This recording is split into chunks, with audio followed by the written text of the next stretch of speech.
24 breaking വാർത്തയാണ് ആദ്യം. ശബരിമല സ്വർണ്ണപ്പാളി വിവാദത്തിൽ ദേവസ്വം ഡെപ്യൂട്ടി കമ്മീഷണർ മുരാരി ബാബുവിന് പിന്നാലെ വിരമിച്ച 2 ഉദ്യോഗസ്ഥർക്കെതിരെയും തിരുവിതാംകൂർ ദേവസ്വം ബോർഡിന്റെ നടപടി.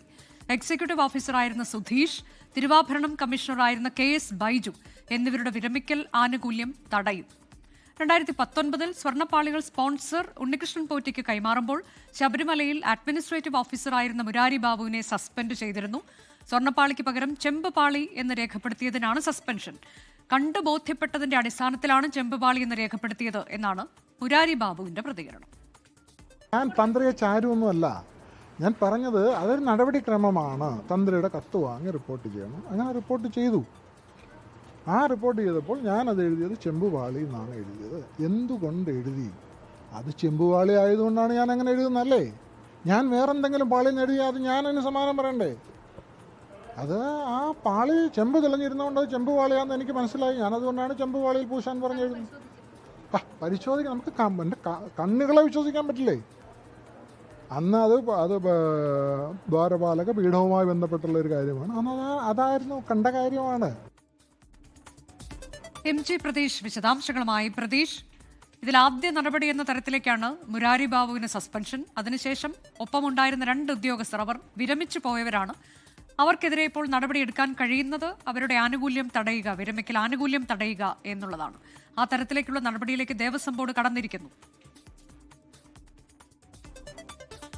അനുജ, തീർച്ചയായും ഈ സ്വർണ്ണമോഷണവുമായി ബന്ധപ്പെട്ട തിരുവിതാംകൂർ ദേവസ്വം ബോർഡ് ഉൾപ്പെടെ പ്രതിക്കൂട്ടിൽ നിൽക്കുന്ന ഒരു സമയമാണ്. ആ പശ്ചാത്തലത്തിലാണ് ഇപ്പോൾ മുൻ ഉദ്യോഗസ്ഥർക്കെതിരെ നടപടി ഉണ്ടായിരിക്കുന്നത്. നേരത്തെ ഈ 2019 പ്രധാനമായും ഈ ക്രമക്കേടുകളും ഒക്കെ തന്നെ നടന്നിട്ടുള്ളത്. അക്കാലത്തെ ഉദ്യോഗസ്ഥർക്കെതിരെ നടപടി ഉണ്ടായിരിക്കുന്നു. അതിൽ നിലവിൽ സർവീസിലുള്ളത് ഈ ഹരിപ്പാട് ദേവസ്വം ഡെപ്യൂട്ടി കമ്മീഷണറായ B മുരാരി ബാബു മാത്രമാണ്. അദ്ദേഹത്തിനെയാണ് ആദ്യപടിയായി സസ്പെൻഡ് ചെയ്തിട്ടുള്ളത്. അദ്ദേഹത്തിന്റെ ഭാഗത്ത് നിന്ന് ഗുരുതരമായ വീഴ്ച ഉണ്ടായതായി ചൂണ്ടിക്കാണിച്ചുകൊണ്ടാണ് ദേവസ്വം ബോർഡിന്റെ നടപടി.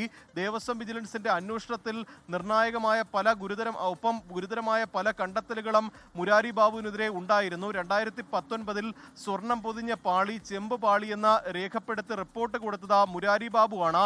ഈ റിപ്പോർട്ടാണ് ഈ ഉണ്ണികൃഷ്ണൻ പോറ്റി ഇത് കൊണ്ടുപോവുകയും പിന്നീട് ഇതിൽ തിരിമറി ഉൾപ്പെടെ നടത്തുന്നതിന് വഴിവെച്ചത് എന്നതാണ് അന്വേഷണത്തിൽ കണ്ടെത്തി. അതുകൊണ്ട് തന്നെ മുരാരി ബാബുവിന്റെ ഭാഗത്ത് ഗുരുതരമായ വീഴ്ച ഉണ്ടായിട്ടുണ്ട്. അത് പരിഗണിച്ചാണ് സസ്പെൻഷൻ നടപടി. പക്ഷേ മുരാരി ബാബുവിന് മാത്രം, അല്ലെങ്കിൽ ആ വീഴ്ച ഒരാളുടെ മാത്രം തലയിൽ വയ്ക്കാൻ കഴിയില്ല. കാരണം ആ സമയത്തുണ്ടായിരുന്ന മറ്റു ഉദ്യോഗസ്ഥർക്കും ഇതിൽ കൂട്ടുത്തരവാദിത്തമുണ്ട്. അതിൻ്റെ കൂടി അടിസ്ഥാനത്തിലാണ് മറ്റു ഉദ്യോഗസ്ഥർക്കെതിരെയും ഇപ്പോൾ നടപടി എടുത്തിരിക്കുന്നത്. അക്കാലത്ത് 2019 ശബരിമലയിലെ അഡ്മിനിസ്ട്രേറ്റീവ് ഓഫീസറായിരുന്നു മുരാരി ബാബു. അതിന് മുകളിലായിരുന്നു എക്സിക്യൂട്ടീവ് ഓഫീസർ. ആ എക്സിക്യൂട്ടീവ് ഓഫീസറായ സുധീഷിനും ഒപ്പം തിരുവാഭരണം കമ്മീഷണറായ KS ബൈജുവിനുമെതിരെ ഇപ്പോൾ നടപടിയെടുക്കാൻ തീരുമാനമായിരിക്കുന്നു. ഇവർ വിരമിച്ച ഉദ്യോഗസ്ഥരായതുകൊണ്ട് തന്നെ ഇവരുടെ വിരമിക്കൽ ആനുകൂല്യം തടയാനാണ് ദേവസ്വം ബോർഡ് യോഗത്തിൽ തീരുമാനമെടുത്തിരിക്കുന്നത്. ഇതുമായി ബന്ധപ്പെട്ട് ഇവരുടെ ഈ വിരമിക്കൽ ആനുകൂല്യം തടയാൻ ദേവസ്വം കമ്മീഷണറോട് നിർദ്ദേശിക്കാനാണ് ഇപ്പോൾ ദേവസ്വം ബോർഡ് യോഗം തീരുമാനിച്ചിരിക്കുന്നത്. ഇതിനു പുറമെ ഇതുവരെ ഇവർ കൈപ്പറ്റിയ വിരമിക്കൽ ആനുകൂല്യം തിരിച്ചുപിടിക്കുന്ന കാര്യത്തിൽ ആലോചനയും നടക്കുന്നുണ്ട്. അത്തരത്തിലൊരു നടപടിയിലേക്കാണ് തിരുവിതാംകൂർ ദേവസ്വം ബോർഡ് പോകുന്നത്. എന്തായാലും ആ കാലത്തുണ്ടായിരുന്ന 3 ഉദ്യോഗസ്ഥർക്കെതിരെ നടപടി സ്വീകരിച്ചിരിക്കുന്നു. പക്ഷേ അപ്പോഴും ആ നടപടി ഉദ്യോഗസ്ഥരുടെ പേരിൽ അല്ലെങ്കിൽ ഉദ്യോഗസ്ഥർക്കെതിരെ മാത്രം ഒതുങ്ങിയാൽ മതിയോ എന്നതാണ് പ്രധാനമായും ഉയരുന്ന ചോദ്യം. ആ കാലത്തെ ദേവസ്വം ബോർഡ് ഭരണസമിതിയിലെ അംഗങ്ങൾക്ക് ഇതിൽ ഉത്തരവാദിത്തമുണ്ട്.